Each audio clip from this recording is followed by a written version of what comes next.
बहुधा त्याच 1-2 पिढ्यात मुसलमानांनी धार्मिक अत्याचारांचा आणि आर्य स्त्रियांवरील भ्रष्टाचारांचा निदान सिंध आणि पंजाबपर्यंत तरी जो हिंदूंचा राक्षसी छळ केला आणि हिंदूंच्या कोणत्या कोणत्या पंगुपणामुळे धार्मिक आणि सामाजिक जातीभेद, शुद्धीबंदी, सद्गुण विकृती प्रभृती आम्ही सविस्तरपणे वर्णन केल्याप्रमाणे धर्मवेडामुळे आणि अप्रतिकार निभळटपणामुळे त्या मुसलमानांच्या धार्मिक अत्याचाराच्या आघाडीवर तरी मुसलमानांचा सूड घेतला नाही, नुसता प्रत्याचार सुद्धा केला नाही. हे सर्व राष्ट्रीय वृत्त मेधातिथीच्या डोळ्यासमोर घडले होते. आर्यवर्त जेव्हा त्याच्या प्रगतिध्वजावर कन्वंतो विश्वमार्यम अशी प्रतिज्ञा करून देशोदेशी दिग्विजय करीत चाललेला होता, तेव्हाच्या ते त्यांच्या स्मृतीतले प्रतिध्वनी पुन्हा त्याच्या काळच्या क्षीण पतित पराजित आर्य राष्ट्राच्या अंगात संचारवावेत. अशाच शस्त्रवादी, युद्धवादी, साम्राज्यवादी धर्माचारांच्या आज्ञा मेधातिथीने त्याच्या तेजस्वी भाषातून अगदी स्पष्टपणे मनूच्या मूळच्या आज्ञा म्हणून उचलून धरल्या. इतर सर्व वेद, बाह्य स्मृतय त्याची वाक्ये त्याच्या काळच्या निर्जीव हिंदू राजांच्या तोंडी झेपणारी सुद्धा नव्हती, शोभणारीही नव्हती. सम्राट चंद्रगुप्ताला, पुष्यमित्राला शोभणारी पेलणारी ती आज्ञावचने शस्त्रवचने होती.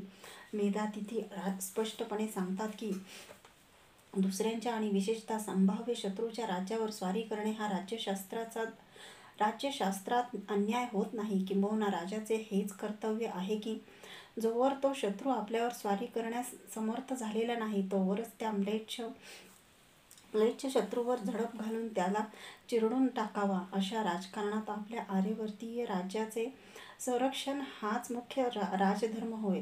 एवढ्यासाठी जे अर्धवट भाष्यकार म्हणतात की परराज्यावर आणि त्यातही म्लेच्छ राज्यावर स्वारी करताना आर्य राजांनी त्यांच्या हातून काहीतरी अपराध घडतो, स्वारी करू नये, हे सर्व मेधातिथी म्हणतो की आत्मघाताचे, कालव्याचे आणि म्हणून राजधर्माच्या विरुद्ध आहे. शेजारचा राजा शत्रू आहे, हाच त्याचा अपराध. संधी सापडताच झडप घालून त्यास चिरडून टाकावे.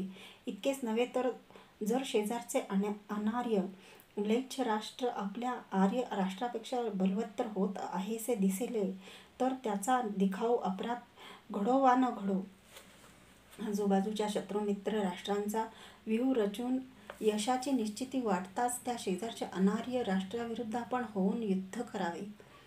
त्या काळी म्हणजे 9व्या-10व्या शतकात म्लेच्छांचा प्रतिकार करण्यासाठी उत्तर भारतात त्यावेळी श्रीमान भोजराजा, राजपूत आणि इतर हिंदू राजांची जी राज्ये होती, त्या साऱ्यांची राजशक्ती एकवटून पुन्हा एखादे त्यापूर्वीच्या बलिष्ठ साम्राज्यासारखे नवे अजिंक्य आणि विजिगुषी भारतीय साम्राज्य स्थायले जावे अशी प्रबळ इच्छा मेधातिथीच्या भाष्यातून पदोपदी व्यक्त होत आहे. या दृष्टीने त्याने राज्यकर्तव्ये म्हणून जी सांगितलेले आहेत त्यात स्पष्टपणे लिहिले आहे की म्लेच्छांनी आर्यवर्तावर स्वारी करण्याचे अगोदरच राजाने त्या शत्रूवर चढाई करून गेले पाहिजे. युद्धामध्ये एकदा शत्रूशी शत्रू म्हणून झुंज लागली की मग राजाने दयामाया काही एक पाहता कामा नये. शत्रूला कपटानेच म्हणून हाणून पाडले पाहिजे. युद्धात निभळेपणा, भाबडेपणा आणि चालण्या बोलण्यातील सुसंगतीनी सभ्यपणा हे तथाकथित सद्गुणच राष्ट्रनाशक दुर्गुण ठरतात. म्हणून राजाने त्याच्या आहारी जाऊ नये. अशा प्रकारच्या कठोर राजनीतीचा मेधातिथीने प्रबळ पुरस्कार केलेला आहे. कारण त्या काळच्या हिंदू राजांच्या बोळसट स्वभावाचा कपटी म्लेच्छांनी जो वारंवार लाभ घेऊन हिंदू लोकांचा उच्छाद मांडलेला होता, त्या भोळपटपणापासून हिंदूंना निवृत्त करण्यासाठी ती चाणक्य कूटनीती राष्ट्रास पुन्हा एकदा शिकविणेच आवश्यक होते. मेधातिथी त्या मनूवरील भाष्यात स्पष्टपणे सांगतो की आर्याने आर्यवर्तातच स्वतःला कोंडून घेतले पाहिजे. असे आर्य धर्म कुठेच सांगत नाही. तर उलट शास्त्राज्ञाचे मर्म असे आहे की आर्यवर्ताच्या बाहेरही बलसंपन्न आर्य राजांनी म्लेच्छ देशावर स्वाऱ्या करून जर ते जिंकले आणि तेथे आर्य धर्माचा सर्वत्र प्रचार केला आणि आपले आर्य राज्य स्थापले, तर तो पूर्वीचा म्लेच्छ देशही त्यापुढे आर्य देशच मानला गेला पाहिजे आणि आर्यवर्तीय साम्राज्यातच त्याचा समावेश करून टाकला पाहिजे.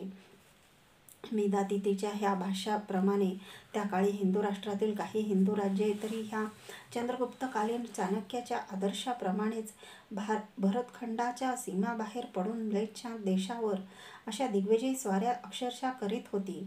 उत्तरेला मुसलमानाच्या आक्रमणामुळे तिकडच्या हिंदू सीमा राज्यांना यद्यपि सीमा ओलांडण्याचे तर बाजूसच राहो, सीमा संरक्षणाचीच दिकड लागली होती. तथापि तोवर म्हणजे मोहम्मद गझनी हिंदुस्थानावरील त्याच्या स्वाऱ्यानंतर मरून गेल्यावरही 150 वर्षे तरी दक्षिणेतील हिंदू राजांचे स्वातंत्र्य आणि सामर्थ्य अक्षुण्णच राहिले होते. त्यामुळे आर्याच्या चंद्रगुप्तकालीन विजिगीषू राजकारणाचे प्रयोग मेधातिथीच्या वर दिलेल्या भाष्यातील धार्मिक प्रेरणेनुसार दक्षिणेतील हिंदू राज्ये करण्यास समर्थ होती आणि म्हणूनच कलिंग, पांड्य, चेल, चोल इत्यादी हिंदू राज्ये सिंधू ओलांडून पश्चिम समुद्रातून, दक्षिण समुद्रातून आणि पूर्व समुद्रातून मोठी मोठी सिंधू सैन्ये आजूबाजूच्या म्लेच्छ राज्यावर धाडून तिकडे चीनच्या आणि इकडे आफ्रिकेच्या सागरतटापर्यंत सिंधू दिग्विजय करीत चालले होते. आश्चर्याची गोष्ट अशी की उत्तरेला मोहम्मद गझनी आणि मोहम्मद घोरी हिंदूंची राजधानी मागून राजधानी, क्षेत्रामागून क्षेत्रे आणि देवालयामागून देवालय उद्ध्वस्त करीत हिंदू राजसत्तेचा पाडाव करीत असताना तिकडे दक्षिणेत अगदी त्याच काळात भुवनेश्वरासारखी प्रचंड देवालये उभारली जात होती आणि राजेंद्र चोलासारखा दिग्विजयी हिंदू सम्राट ब्रह्मदेश, पेगू, अंदमान, निकोबार सारख्या पूर्व समुद्रातील द्वीपपुंजांना आणि देशांना मोठमोठ्या जलसेनांसह आक्रमण त्या पलीकडे जाऊपासून हिंदूची सध्याच्या इंडोचीन पर्यंत पूर्वी स्थापन झाल्या असलेल्या हिंदू राज्य संघाला भेट देऊन इकडे पश्चिम समुद्रामध्ये असलेल्या लक्षद्वीप नि मालदीव द्वीपपुंजांना जिंकून सिंहल द्वीपावरही आपले राज्य स्थापिता झाला आणि दक्षिण महासागरावर हिंदूंचा अजिंक्य ध्वज फडकविता झाला. ही हिंदूंची दिग्विजयी नौसैन्य सिंधूनी महासिंधू ओलांडून जी परतीवरील देशोदेशी दिग्विजय करीत गेली आणि त्या देशांना आर्य साम्राज्याच्या कक्षेत आणत गेली, ती वर सांगितलेल्या मेधातिथीसारख्या चाणक्याच्या स्फूर्तीने तेजाळलेल्या भाष्यकाराच्या शास्त्राधारेच होय. त्यापुढच्या 100-200 वर्षांनंतरच प्रचलित झालेल्या हिंदूंच्या दुर्दिनातील सिंधूबंदीच्या पांगोळणारे शस्त्रधारे नव्हते. अधूनमधून का होईना पण हिंदूंनीही मुसलमानांवर उगवलेला धार्मिक आक्रमणाचा सूड. मागील एका प्रकरणाच्या शेवटी आम्ही आश्चर्य प्रकट केले होते की जातिभेद, शुद्धीबंदी, सद्गुण विकृती इत्यादी हिंदू समाजात मुरलेल्या आत्मघातकी दोषांपायी हिंदू समाज संपूर्णपणे नष्ट कसा झाला नाही, केवळ लक्षावधी हिंदूंच्या भ्रष्टीकरणावरच कसे निभावले. कारण अशा प्रकारचे मुसलमानांचे धार्मिक आक्रमण हिंदुस्थानच्या सीमेपलीकडे जेथे जेथे झाले तेथे तेथे त्या भागातील मूळ निवासियांचा धर्म संपूर्णपणे नष्ट झालेला आहे. स्पेनपर्यंतचा आफ्रिका खंडाचा उत्तर भाग आणि हिंदुस्थानच्या सीमेपर्यंतच्या आशिया खंडातील प्रदेशात मुसलमान जेथे जेथे गेले तेथे तेथे त्यांनी संपूर्ण प्रदेश मुस्लिममय करून सोडले. पण हिंदुस्थानमध्ये मात्र त्यांच्या प्रयत्नास संपूर्णपणे यश आले नाही.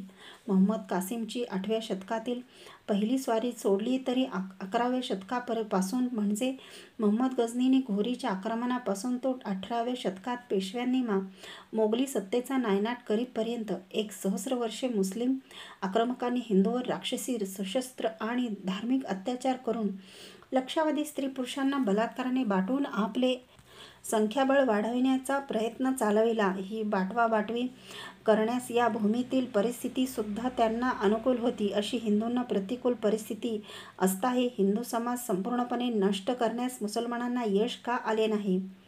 वर जी शंका आम्ही प्रकट केली आहे ती निवरण्याचे प्रथम कारण की हिंदूंनी मुसलमानांचा राजकीय आघाडीवर केलेला पराभव.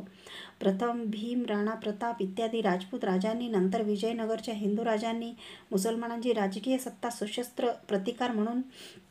प्रतिकार करून खिळखिळी करून टाकली होती आणि शेवटी मराठ्यांनी पेशव्यांच्या नेतृत्वाखाली अटकेपर्यंत हिंदूंचा विजयध्वज फडकवून मुस्लिम सत्तेचा अंत केला आणि त्यामुळे राजकीय पाठिंब्यामुळे हिंदू समाज बाटविणे अशक्य झाले. मुस्लिमांच्या राजकीय आघाडीवर झालेल्या पराभवाचा इतिहास सर्वविश्रुत आहेच.